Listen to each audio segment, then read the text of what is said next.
Hello, TMG.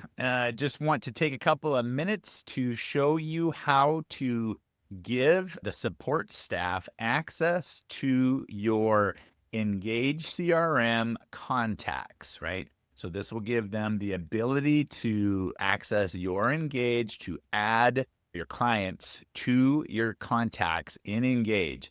If you do not do this step, we cannot access them and then help you with that part of the process. We can't start it. We can't do anything. You have to take the action. So I'm going to show you what action to take here real quick. It's 2 or 3 clicks. It takes just a couple of seconds. I promise you, super easy. All right, we're going to start at the MyDesk dashboard, like we always do. And so you log into your MyDesk, and down here in the quick links, you'll see the Engage CRM quick link. And I open up my Engage CRM. I've already logged in, and so it skipped a step. There is like a login.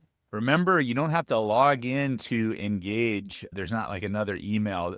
But if you look down below that, it'll say log in with your John L. Scott account. So just click that, and then you'll pop here onto your Engage system.